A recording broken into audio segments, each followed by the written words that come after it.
Greetings. We want to thank all of you for taking the time to listen to us and subscribe to our weekly podcast. In our fourth HealthConnect Middle East weekly podcast episode, we will continue to bring you the latest real-world information and insights on healthcare, life sciences, and wellness in the Middle East.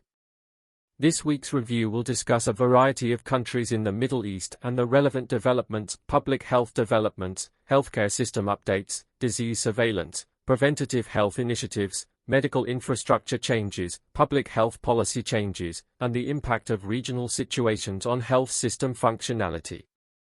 Everything you hear will consist of trends, insights, and the latest developments across the Middle East region for the week leading up to the 10th of April 2025. As always, our information is drawn from regional health ministries, institutions, advanced data, and news outlets coupled with our internal data gathering platform, HealthConnect Middle East. So now let's begin. United Arab Emirates, UAE.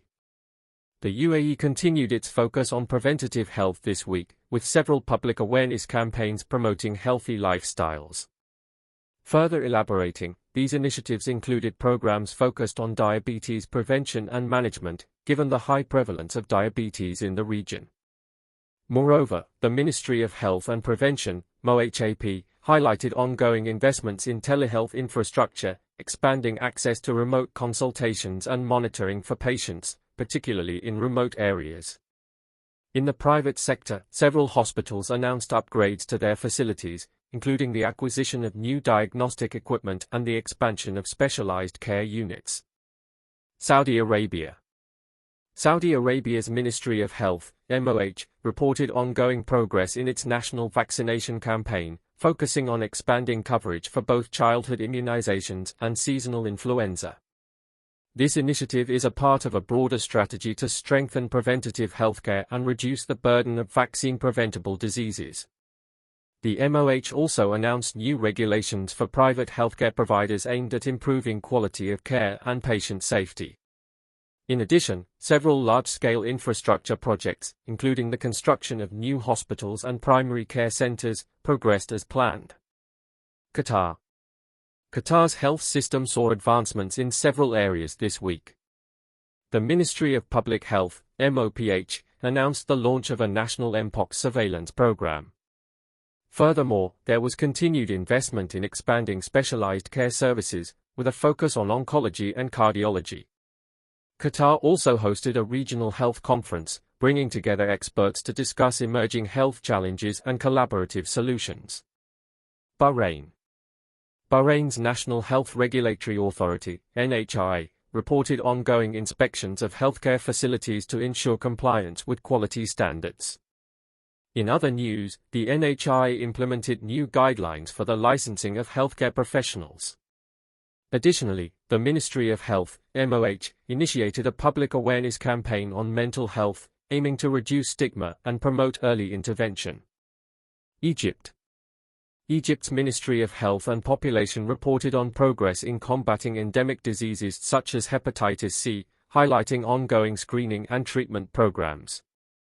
Additionally, there were reports of advancements in medical research, with local institutions collaborating on studies related to non-communicable diseases. The country continues to face challenges in providing healthcare services to its large population, but efforts are being made to expand access to primary care through community health centers. Oman. Oman launched a new national health policy this week. This policy aims to strengthen primary healthcare services, improve health outcomes, and promote health equity. The policy outlines key priorities and strategies for the health sector, including enhancing preventative health programs, addressing non-communicable diseases, and improving the quality of care. Kuwait. Kuwait's Ministry of Health, MOH, continued its focus on healthcare infrastructure development. Ongoing projects include the construction of new hospitals and the expansion of existing facilities. Furthermore, the MOH introduced new regulations for the pharmaceutical industry, aimed at ensuring the quality and safety of medications. Iraq. Iraq's healthcare system faced persistent challenges related to resource constraints and instability in some areas.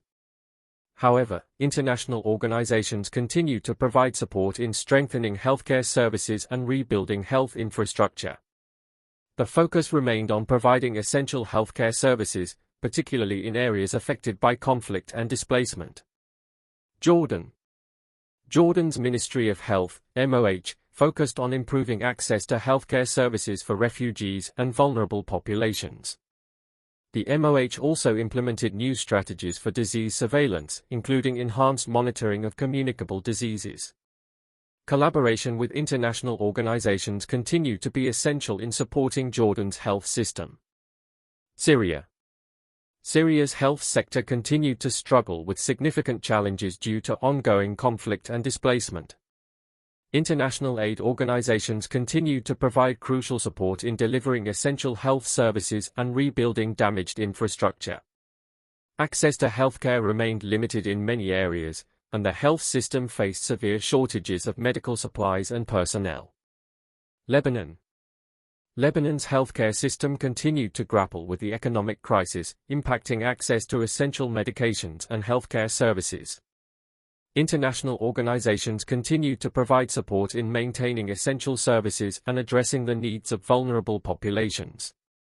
The economic situation posed significant challenges to the functionality of the healthcare system. Palestine. Palestine's Ministry of Health, MOH, focused on providing essential healthcare services in a context of limited resources and ongoing political instability.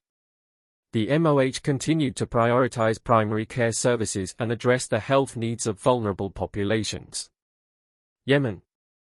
Yemen's health system remained severely strained due to the ongoing humanitarian crisis. International organizations continued to provide life-saving healthcare services, but access to healthcare remained extremely limited in many areas. The health system faced critical shortages of medical supplies, equipment, and personnel. Libya. Libya's health sector continued to face challenges related to political instability and limited resources. Efforts were being made to rebuild health infrastructure and improve access to healthcare services, but the situation remained precarious. Tunisia.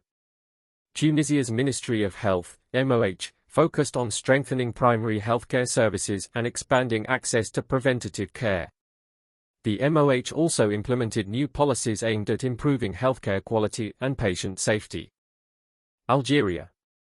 Algeria's Ministry of Health, Population and Hospital Reform continued to focus on expanding healthcare access and addressing the needs of a growing population. Investments in healthcare infrastructure and human resources remained key priorities. Morocco. Morocco's Ministry of Health continued its efforts to strengthen the health system and expand access to healthcare services. Focus areas included primary healthcare, maternal and child health, and non-communicable diseases. Regional summary. Key developments this week included Oman's launch of its national health policy and ongoing responses to international reports of mpox. Several countries continued to face significant challenges related to ongoing conflicts, political instability, and economic crises, severely impacting the functionality of their healthcare systems. International organizations continue to play a crucial role in providing support and delivering essential health services in these affected countries. Cross-border health implications, such as the potential spread of infectious diseases, remained a concern. Regional cooperation initiatives and joint health programs focused on addressing shared health challenges and strengthening health security. Emerging health priorities included addressing non-communicable diseases, strengthening primary healthcare, and improving health system resilience.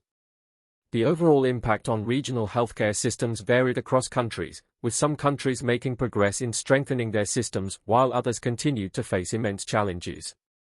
For more information about any of the topics discussed here, or if you would like to learn more about Al-Ghaf dynamics and our extensive range of services and solutions in healthcare, life sciences, and wellness for the Middle East, please don't hesitate to contact us.